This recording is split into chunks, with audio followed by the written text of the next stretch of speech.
Bueno, jóvenes, esta clase del día de hoy tiene que ver con el tema del poder. Es un tema que se programó para la guía número 3.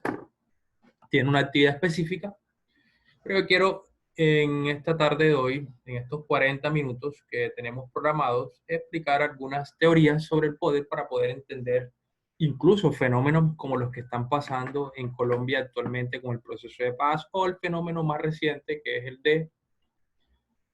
es el uso excesivo de la fuerza, el uso excesivo de la fuerza por parte de la policía hacia la ciudadanía. Eh, Parece que la clase hoy tuviera que ver más con política, pero en realidad es filosofía.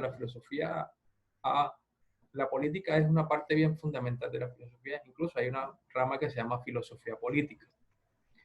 Entonces mostrar, voy a permitirme mostrar una diapositiva corta que tengo, como 6, son como 6, donde explico ahí el tema en cuestión. Listo, alguien que me diga ahí si se ve. ¿Se ve? Sí, Sí, profe. sí. La visualizan, listo. Teoría sobre el poder. Hay bastantes teorías sobre el poder. Yo voy a tomar como las más importantes y de las más importantes voy a tomar como lo más concreto para poder entender por qué es que nosotros estamos organizados así como sociedad, por qué nosotros respetamos como a la dependencia y la autoridad que tenemos hacia un gobierno, porque hay que distinguir entre gobierno y Estado. Gobierno es los elegidos por nosotros para poder gobernar, y el Estado es todo, ciudadanos más gobernantes, y más el territorio. Ahora lo vamos a ver ahí. Entonces, por eso es que la clase se llama Teoría del Poder, porque vamos hoy a como a, no a saber totalmente qué es el poder ni nada, sino más bien a saber en dónde se ejerce el poder, quién lo ejerce. Que uno creería que sabe quién lo ejerce, pero en realidad todos ejercemos poder, va a ser la conclusión de hoy. Desde ese punto de vista, entonces, hay varios autores en filosofía y en política, en sociología, varias ramas del conocimiento que han tratado de definir esto del poder. O sea, por qué nosotros nos tuvimos que organizar así en una sociedad para poder vivir en comunidad con otros. Entonces, primero que todo, vamos a partir de unos conceptos básicos, por lo menos Estado, ese concepto de Estado. ¿Qué es eso de Estado? A cada rato repetimos que es Estado, que el Estado no cumple, que el Estado sí cumple, que eso le corresponde al Estado, que las instituciones educativas públicas son responsables del Estado, que tú eres funcionario del Estado, Estado, Estado, Estado. Bueno, es una forma de organización sociopolítica, socio por el hecho de que tiene que ver con personas. Las personas son las únicas que están organizadas así como una organización política con una voluntad propia, y política porque tiene que ver con el ejercicio de buscar el bienestar mayor y común a todos. Ahí llegó Gilmer. Entonces se trata de una cierta entidad con poder soberano, otra palabra interesante, soberano para gobernar y desempeñar funciones políticas, sociales, económicas y también culturales, incluso, aunque la cultura hace parte de todos nosotros. Cuando se dice que una persona no tiene cultura, el término está mal empleado, porque cultura tiene que ver con las manifestaciones propias de un pueblo. Se debe decir más bien que la persona no tiene educación o civilidad, o sea, para comportarse, pero la cultura es de todos. Entonces, el Estado se encarga de gobernar y desempeñar funciones tanto políticas, sociales, económicas, dentro de una zona geográfica delimitada. Entonces, por eso decimos que el Estado colombiano se diferencia del Estado venezolano, del Estado de Ecuador, del Estado brasilero, de todos estos estados que hay acá, de los Estados Unidos. Bueno, Estados Unidos se llama Estados Unidos porque cada departamento, como decimos nosotros acá, son estados.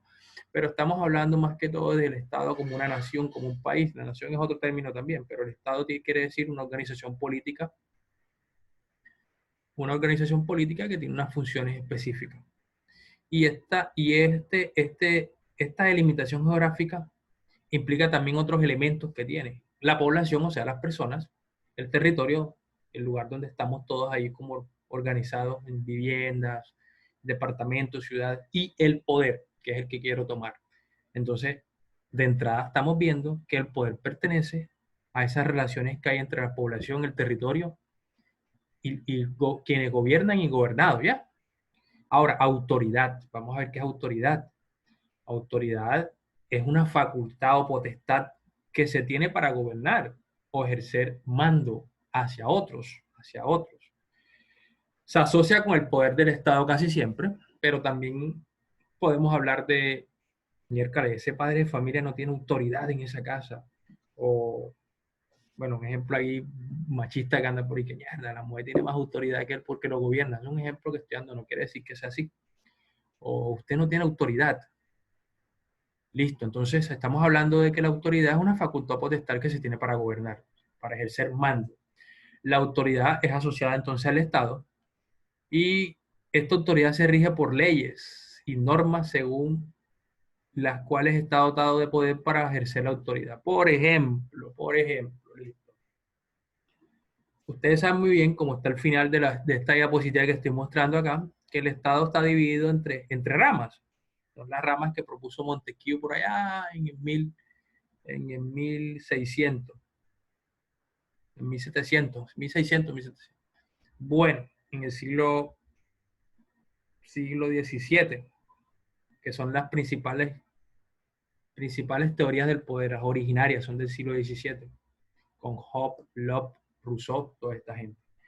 Pero las tres ramas del poder, poder político, pero poder ejecutivo, legislativo y poder judicial, eh, cada una se tiene que regir por una cierta normatividad para poder ejercer autoridad. Entonces yo no puedo pretender que el que está en el poder ejecutivo tenga la potestad para poder juzgar y mandar a meter preso a alguien, porque eso es una potestad del Poder Judicial. Ya ustedes lo vieron en noveno, cada rama de poder es independiente. Tampoco puedo pretender yo dominar a la Corte Suprema, como un caso que anda por ahí que ustedes conocen más que yo. Me van a mandar a casa por cárcel, pero eso no es así, tengo que luchar y quiero dominar todo el poder. O sea, cuando un, un político o cualquier ciudadano tiene influencia en toda la rama de poder y las domina, eso se llama fascismo o totalitarismo, o sea, quiere tener el control total. ¿Por qué las ramas son interdependientes? Porque una tiene que controlar a la otra. Y si todo el mundo concentra todo el poder en sí mismo, volveríamos a la época del soberano, o sea, del rey. El rey tenía la facultad de juzgar, de enseguida ejecutar y hacer lo que le diera la gana. Y eso es lo que no queremos en nuestra sociedad contemporánea. Tiene que haber justicia. Justicia es el equilibrio perfecto de todos los poderes, el equilibrio equitativo. Vamos a decir perfecto, nada es perfecto en esta vida. Entonces tiene que tener la autoridad sinónimo de potestad, o sea, una facultad para mandar, ejercer mando, y legitimidad, o sea, que decir que ejercer mando sea reconocido. Cómo es ese cuento de ser reconocido? Nosotros elegimos unos gobernantes y nosotros, las leyes que ellos hacen, la mayoría, nosotros estamos de acuerdo porque tiene legitimidad, o sea, nosotros lo elegimos para que ellos lucharan por algunos derechos. El poder político funciona así, o sea, tú eliges a alguien porque dices, bueno, falta un puente en esa población, vamos a elegirlo para que el hombre nos ayude a hacer puente, entonces el hombre comienza a hacer unas leyes para poder generar dinero ahí y pues él tiene legitimidad, o sea, fue elegido popularmente. Y la última palabra es soberanía. La soberanía tiene que ver más que todo con, con el Estado, o sea, se refiere al ejercicio de la autoridad en un cierto territorio. El presidente colombiano puede ir a mandar a Venezuela, no tiene soberanía y la soberanía es propia del territorio que esté el Estado delimitado, ya que los gobernantes pertenecen a ese territorio. Esta autoridad recae en el pueblo, o sea, el pueblo es soberano. El pueblo es la voz de Dios, como dice por ahí la frase. La máxima soberanía es la del pueblo, pero bueno, también podemos decir que el Estado tiene cierta soberanía sobre su territorio, pero las personas que conforman el Estado, que es el pueblo, es que tienen la máxima soberanía. O sea, el pueblo es en realidad quien toma las decisiones al final, pero bueno, como es imposible que todos hablemos al mismo tiempo, entonces por eso estamos representados. Dice, aunque la gente no realiza un ejercicio directo de la misma, sino que delega dicho poder en sus representantes, lo que yo decía, cuando escogemos al alcalde, al concejal, etcétera, etcétera, o al senador. La soberanía significa independencia, es decir, un poder con competencia total. Este principio señala que la Constitución es el fundamento, la base principal del ordenamiento jurídico, por lo que no puede existir norma que esté por encima de esto. O sea, la máxima ley de leyes es la Constitución. Es decir, autoridad, Estado, soberanía y legitimidad son palabras fundamentales. Y se ejercen donde, en la población, en el territorio, y es el poder que es ejercido. ¿Listo? Paso a la siguiente diapositiva. ¿Alguna pregunta hasta ahí? ¿Alguna pregunta o confirman que nada? ¿Puedo seguir? Vamos a seguir. Estamos bien. Listo. En esa perspectiva de saber cómo fue esto de que se estatuyó el Estado, o sea, llegamos a tener un Estado, tenemos tres principales teorías fundamentales en la historia de las ideas políticas de la humanidad o en las ideas del pensamiento político. Y hablamos de algo que se llama estado de naturaleza. Voy a explicárselo de manera muy sencilla. Vamos, pensemos por allá cavernícolas o personas que todavía no estaban organizadas. Cada uno vivía allí en la naturaleza, cada uno era dueño de lo que sea, de lo que quería. Y pensemos que todavía no había tanta gente como en la actualidad, sino más bien algunos grupos humanos que todavía no estaban organizados como Estado ni nada de eso, sino que cada quien cogió un pedazo de tierra, o nadie tenía ningún pedazo de tierra, pensemos antes de eso, sino que todos vivían ahí, podías cazar, comer las frutas que había ahí, o sea, había suficiente para todos. Nos enfrentamos a varios problemas. Uno, no se sabe qué le toca a cada uno. O sea, no se sabe de qué, o sea, las cosas que están ahí de quién son. Son de todos, son de todos. Segundo problema, hay un alto riesgo de que no haya ninguna protección para ninguno. O sea, todos estamos en peligro. ¿Por qué? Porque si vamos al Estado, el Estado hay como unas fuerzas ahí, la policía, la soberanía, y hay un respeto porque hay unas leyes para poder decir, no le puedes robar a tu vecino. En el estado de naturaleza no hay nada de eso. O sea, no hay leyes, no se sabe de quién son las cosas y hay un total riesgo. Entonces, vamos primero con la teoría de Hobbes. Hobbes dice que el estado de la naturaleza, cada humano busca su propio interés. Exacto. No hay ninguna ley que diga cuánto puedes poseer y cuánto no puedes poseer. Y él le llama una guerra de todos contra todos. O sea, el homini homum lopus, el hombre es un lobo para el hombre. ¿Qué dice Job? Llega un momento en que el hombre, por ese mismo peligro y riesgo de que otro hombre pueda usurpar tus cosas o lo que tú crees que es tuyo, también te usurpe la vida. Entonces, dice, todos los hombres llegan a un momento en que hacen un pacto entre individuos, o sea, el contrato, y renuncian a la violencia a favor de la paz y la seguridad. O sea, yo de una digo, señor Caleb, voy a renunciar a la violencia que puede ejercer sobre otro, porque en el futuro ese otro o otros pueden también ejercerla contra mí. O sea, es un cálculo racional que hacemos como seres humanos que somos racionales. Y el cálculo está en que si yo vengo y me someto a no ejercer violencia, el otro también lo tiene que hacer y hacemos como un pacto y un contrato y ahí ya ambos nos protegemos. Es la idea. Y esa paz va a llegar, la seguridad nos va a brindar paz. Entonces, llegamos al concepto de que el Estado es el que tiene el poder absoluto. O sea, yo delego el uso de la violencia, la seguridad y todo eso a alguien que está por encima de nosotros. Ese alguien es los que nosotros escogemos para que nos represente.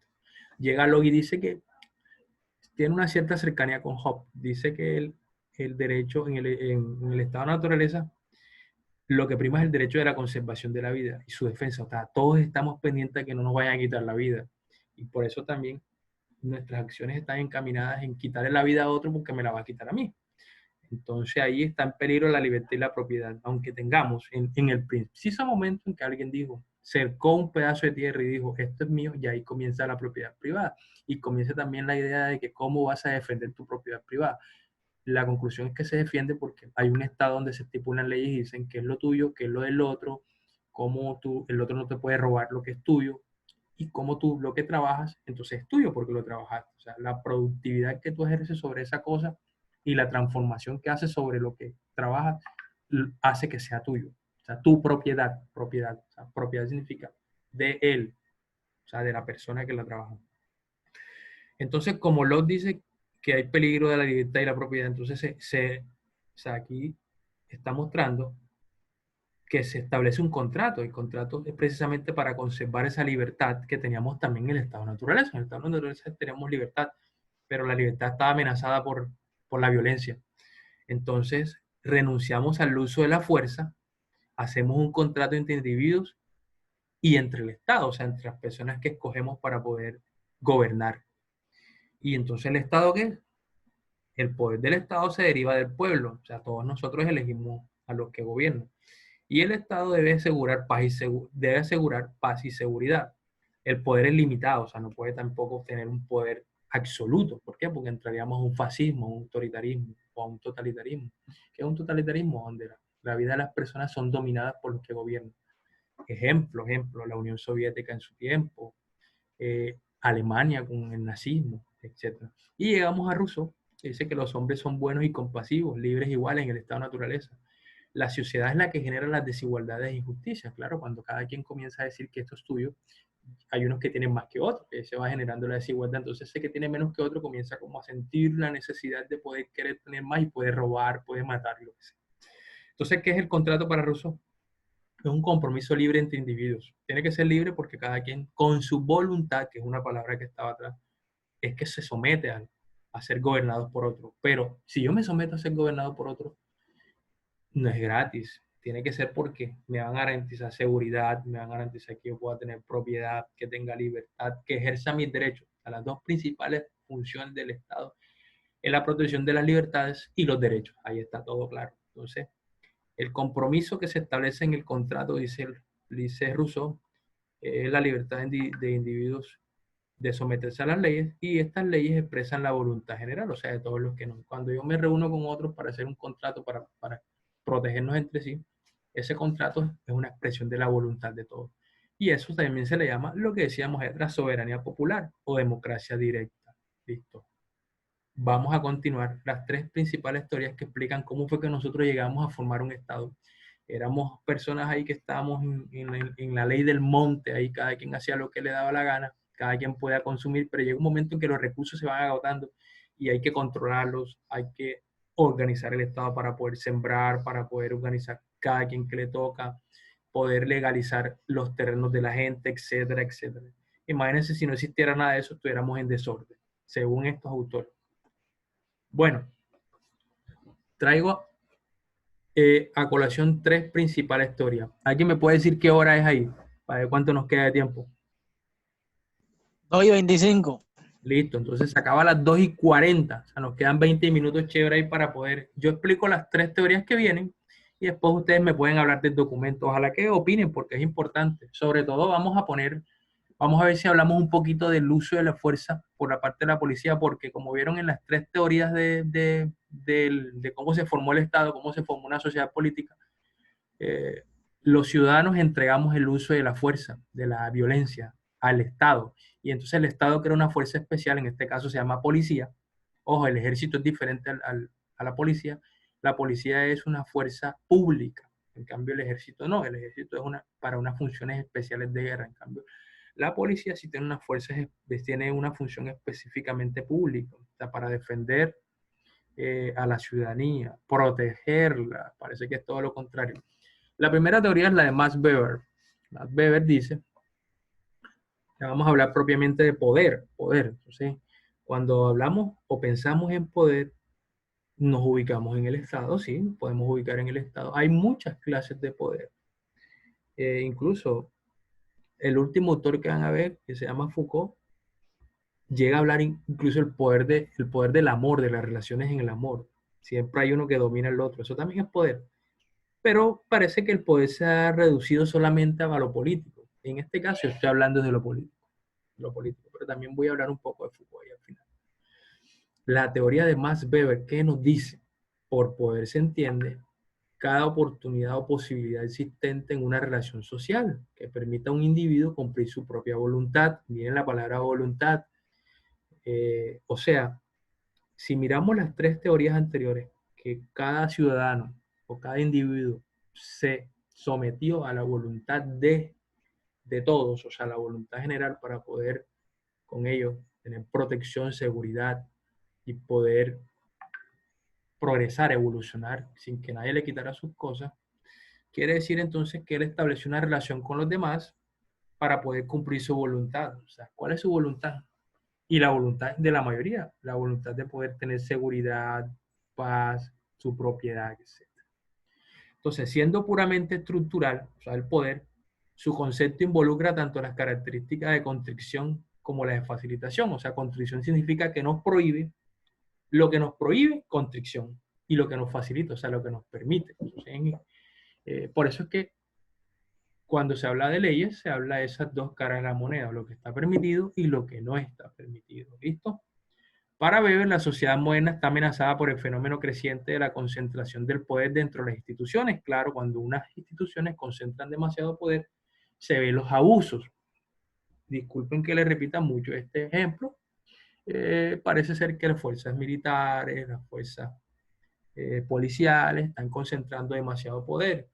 Incluso el poder ejecutivo está concentrando mucho poder, tener controlada la Procuraduría, la Contraloría, Fiscalía, o sea, ojo, cuando hay concentración de poder en unas solas manos, es que pasan los acontecimientos fascistas, o sea, hay violaciones de derechos humanos, pérdidas de vida, etc. Weber fue el primer pensador social en enfocar el tema de la legitimidad, vinculándolo a tres cosas fundamentales. La dominación. Cuando hablamos de legitimidad, recordemos lo que yo decía. O sea, legitimidad es cuando nosotros reconocemos que esos que están ahí mandando sí son los que deben de estar mandando porque nosotros los elegimos. Recuerden el concepto de legitimidad con el ejemplo clarísimo de Maduro y ¿cómo es que se llama el otro? Que se autodenominó presidente, a ver si se acuerdan. Guaidó. ¿Quién sería legítimo? ¿Guaidó o Maduro? Bueno, parece que el legítimo es Maduro porque fue el que fue elegido popularmente. En cambio, Guaidó no, porque Guaidó es alguien que se trató de imponer. O sea, la ilegitimidad es cuando alguien trata de mandar, imponerse sin ser reconocido por aquellos que él quiere mandar. Y eso pasa. Eso se le ha llamado tradicionalmente dictadura, cuando alguien se toma el poder a la fuerza y manda. Y los que no reconocen su mandato, eh, cumplen porque este tiene el uso de la fuerza y la violencia. O sea, este tiene las fuerzas militares y policiales para poder someter al pueblo, para poder someter esa parte del Estado que es el pueblo. ¿Saben? Que pueblo, territorio y poder son los tres conceptos ahí, tres elementos fundamentales para poder relacionar el poder. Ahora, poder, entrando más gente a la clase, poder. En la teoría de Max Weber, poder se entiende, dominación se entiende como la probabilidad de encontrar obediencia. O sea, ojo, la palabra dominación tiene una connotación negativa, porque dominación es cuando yo someto al otro a la fuerza. Y poder, la probabilidad de imponer la propia voluntad dentro de una relación social. O sea, el poder tiene un poquito que ver más con que hay un reconocimiento del otro a ese poder. No que yo lo quiera ejercer porque me da la gana, sino que el otro reconozca que yo tengo ciertas características políticas, sociales, culturales y me diga, bueno, este sí ha estado óptimo para gobernar. Por lo menos Claudia López en Bogotá la están reconociendo. Aquí en Barranquilla el alcalde que tienen acá, o el alcalde Ucros, toda esta gente está reconocida para poder ejercer poder. No sé si Duque. Bueno, relación social. Una relación social es una reciprocidad entre dos o más individuos. O sea, cuando yo establezco una interrelación, individuo A, individuo E, se relacionan ahí dentro de un espacio. Espacio. El espacio son las relaciones que se establecen. ¿Verdad, Néstor? Bien, ¿qué? El espacio son las relaciones que se establecen. Sigamos. ¿Alguna pregunta hasta ahí? Bueno, sigamos.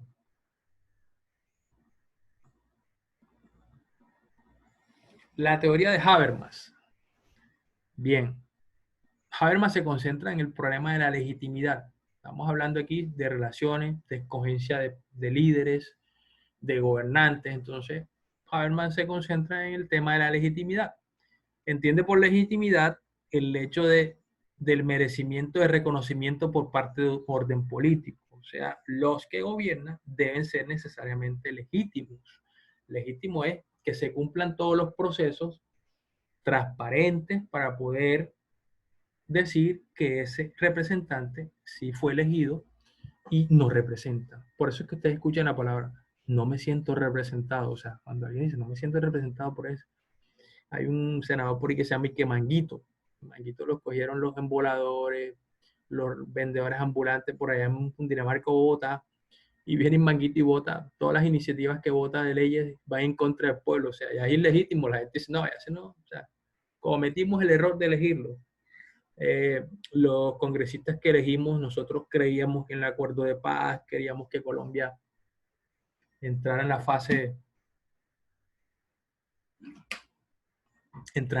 de una pacificación, de que vivamos en un país con respeto por la vida, y la mayoría de los congresistas de la costa que cogimos votando y que por destrozar el acuerdo de paz, imagínate, ilegítimo. Pero la biblioteca bacana, man. ¿Cómo? La biblioteca bacana, la biblioteca atrás. Bien. Bueno, dice Habermas, el que una legitimidad convenza a la gente depende de satisfacciones que conlleve el sistema que se quiera legitimar. O sea, si nosotros tenemos representantes políticos, alcaldes, gobernadores, etcétera, que cumplan con las necesidades que nosotros tenemos, esa gente será legítima y que defienda nuestros derechos. La fuerza justificativa de tal legitimación, o sea, que haya verdaderamente compromiso de eso. Y la racionalidad, como hace la interacción, o sea, que siempre con el diálogo nos demuestren que están haciendo las cosas bien. Listo. La legitimidad entonces para Habermas está. Ya para terminar, la última teoría que quiero hablar aquí, para que en los últimos minutos, cualquier pregunta que tengan, y yo explico lo de religión también. O sea, lo que queríamos con religión, que es más sencillo. Bueno, esta teoría de Foucault es la más chévere, la que más me gusta. Toda esta gente cree que el poder se ejerce. Si alguna cosa, nos quedan 10 minutos, pero creo que en esto termino. Pero si alguna cosa, reprogramamos unos 10 minutos más. Foucault dice, la teoría de Foucault es una de las más interesantes. Toda esta gente piensa que el poder era ejercido de arriba hacia abajo, o sea, en forma vertical. Hay unas personas arriba, gobernantes, con poder, reconocidos, y ese poder solamente se ejerce de una manera unidireccional, o sea, de arriba hacia abajo. Y acá abajo estamos los ciudadanos de a pie, los legos, como se le llama. Lego es una persona del común que no tiene ningún cargo ni nada. Ay, profe. Un simple trabajador. ¿Sí? Estaba en el colegio buscando la merienda, ya llegué. Ah, bueno, bien, exacto. Cómetela ahí para que tenga fuerza, la merienda. Bueno, entonces, como yo decía, parece ser que el poder está ejercido de arriba hacia abajo. O sea, hay unos gobernantes de arriba, nosotros estamos abajo, ellos nos mandan, y el poder está ejercido en una sola dirección. O sea, estamos ahí pasivamente y nosotros pasivamente, en nosotros se ejerce el poder, ya no hacemos nada. Y parece que hay un error. Incluso el ejemplo de esto de la policía lo demuestra. Ejercieron poder sobre el ciudadano y mira cómo se rebotó la gente. Entonces dice la tesis de Foucault. La tesis de Foucault dice que existen relaciones de poder y también de resistencia. O sea, donde hay poder, hay alguien que se resiste, porque el poder no siempre es equitativo y es justo. O sea, siempre hay cosas injustas. En todas las relaciones de poder se encuentran, por definición, una resistencia constante y paralela contra el poder dominante. En el caso de que esta resistencia no exista, no podemos hablar de poder, sino de dominación. Claro, ahí está la clave de todo. El poder es siempre la forma en que alguien ejerce cierto poder sobre otra persona y la persona resiste. Ejemplo, no vayas para la fiesta hoy y tal, eso es poder que ejerce el papá sobre el hijo. Entonces el hijo trata como de hacer una alternativa y bueno, yo lavo la loza, me arreglo el cuarto, la resistencia, bueno, ya en una negociación. Cuando no hay eso, ahí es dominación, ¿ya entiendes? Hasta dónde concluimos con lo de poder.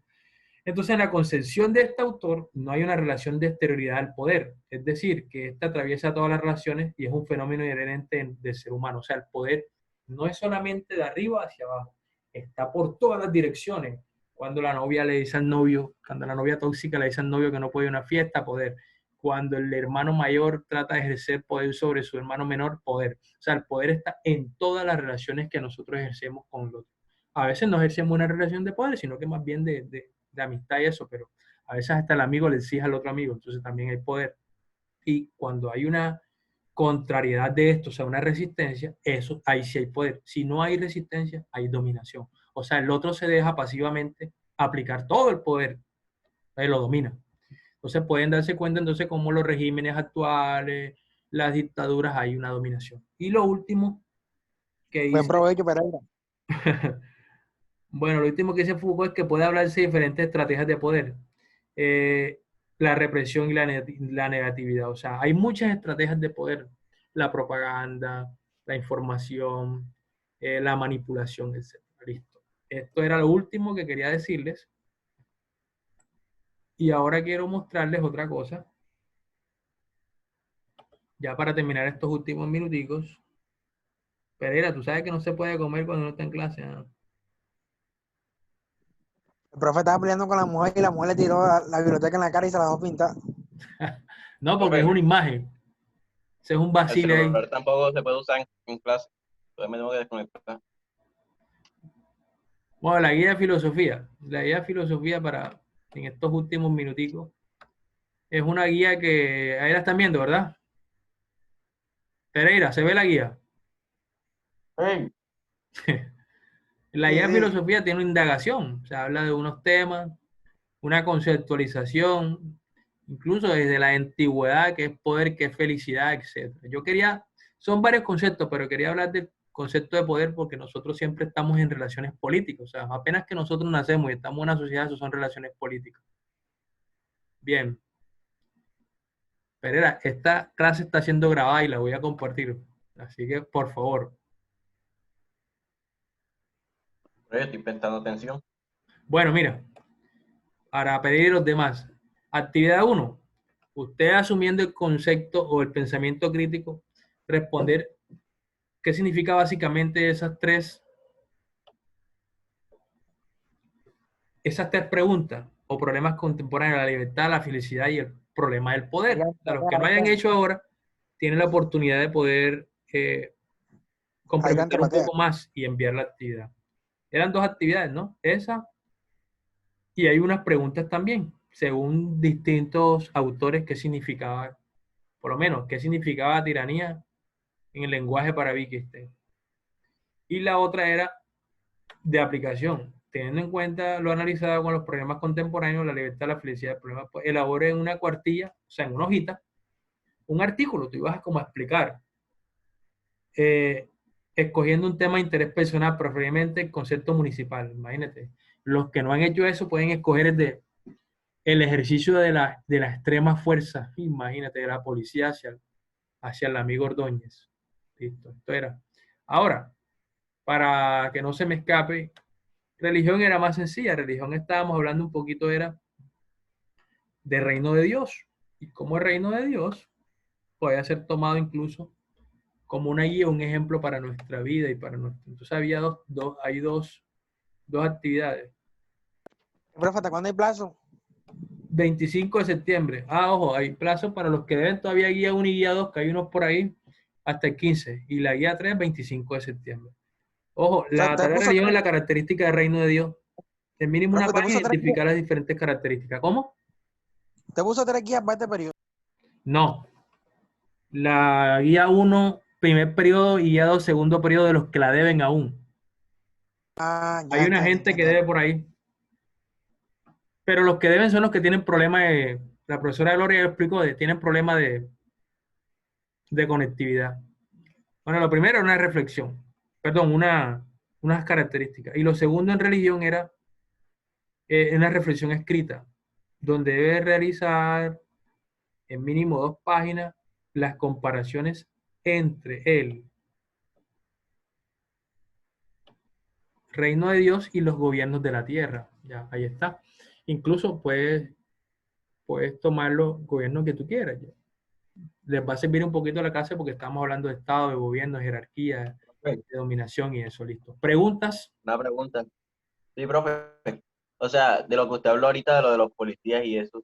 quería saber su opinión acerca del uso de poder de los policías y del vandalismo de las personas, o sea, que atacan a policías que son inocentes, ya que todos no son iguales. Sí, claro. Voy a decirlo rápidamente, listo. Cuando la cosa está en el contexto internacional, son gente que protesta. Cuando es en Colombia, son vándalos.